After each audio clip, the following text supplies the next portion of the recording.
story time. My name is Ellie and today we are reading The Christmasaurus by Tom Fletcher and illustrated by Devries.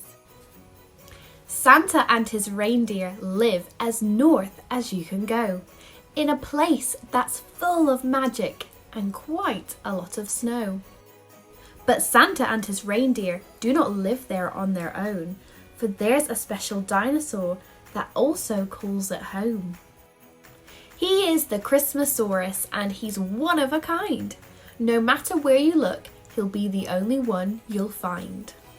The Christmasaurus had a wish that someday he might fly and pull the sleigh on Christmas Eve across the winter sky. "I'll train you," Santa bellowed. "I can show you how it's done. And now that I'm your teacher, let's begin with lesson 1. First, you need to gobble up this flying reindeer food. It's sure to help a dino reach a higher altitude." The Christmasaurus munched, then jumped towards the northern lights. But in a flash of blue, he crashed headfirst into the ice. Santa scratched his fluffy beard. "Well, that's a shame," he said. "I need to leave. It's Christmas Eve, and children are in bed." "But not to worry," Santa smiled.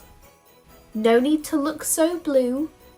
We'll try again next Christmas, when I'll teach you lesson 2.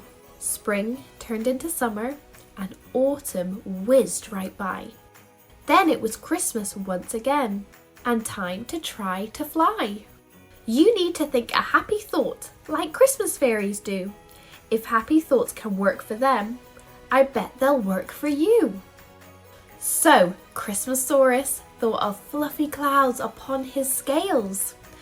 But happy thoughts don't always end like Christmas fairy tales. "Ho ho no, that didn't work," said Santa with a sigh. "And I'm afraid it's Christmas Eve, so time for me to fly." And with the sleigh packed full of toys to leave beneath the tree, he said, "We'll try next Christmas when it's time for lesson 3. Flowers bloomed and sunshine beamed, and leaves turned brown and fell. Then smells of Christmas filled the air to sounds of jingle bells. "We've made you wings," said Santa. "They are sure to help you fly. Just flap them like a bird and you will soar across the sky." The Christmasaurus closed his eyes and flapped with all his might. But even Santa's gift of wings could not make him take flight. And so he roared a little cry and shed a frozen tear. He'd have to wait for lesson 4 and try again next year. But as the elves were loading up all the toys upon the sleigh, an idea popped in Santa's brain that wouldn't go away. "Christmasaurus, why not come along with us tonight?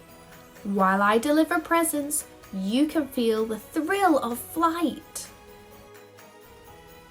Without a second thought, the Christmasaurus climbed aboard, and with their dino passenger, into the sky they soared.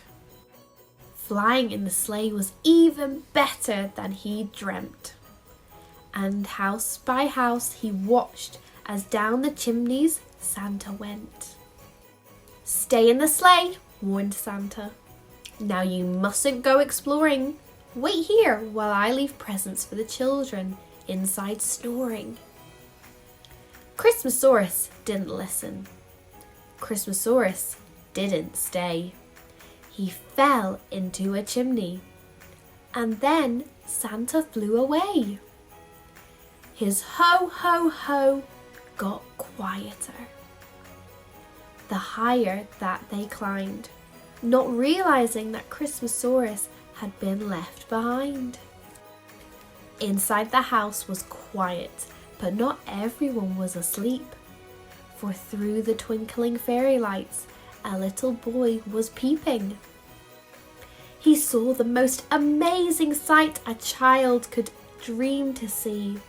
a living, breathing dinosaur next to the Christmas tree. He watched the Christmasaurus staring sadly at the sky and understood this dinosaur was wishing it could fly. "Hello, are you lost?" he asked the prehistoric creature. "If you want to fly, then maybe I could be your teacher. You don't need magic food or wings or even happy thoughts. In fact, I'm not sure flying is a thing that can be taught. Santa's reindeer only fly if kids like me believe. So if your dream is flying, maybe I'm the thing you need." Midnight came and Christmas Eve turned into Christmas Day. The boy made reins from fairy lights. His wheelchair was the sleigh. He started to believe perhaps this dinosaur could fly. And just like that, the two of them took off into the sky. They flew back over rooftops and the sleepy streets below to the place that's full of magic and quite a lot of snow. They laughed and sang for hours in the North Pole's glistening glow, but morning was approaching when the boy would need to go. Then Santa said, "The magic doesn't end on Christmas Eve. We're always just a wish away for someone who believes." They climbed aboard the sleigh and all the reindeer took their places. The elves waved them goodbye with looks of joy upon their faces. And with a smile, the roaring Christmasaurus led the way. The boy had made his wish come true of pulling Santa's sleigh. And so the Christmasaurus and his brand new human friend shared a magic Christmas Eve they wished would never end. But the best thing about Christmas is, as each one fades away, you're always getting closer to another Christmas day. The end.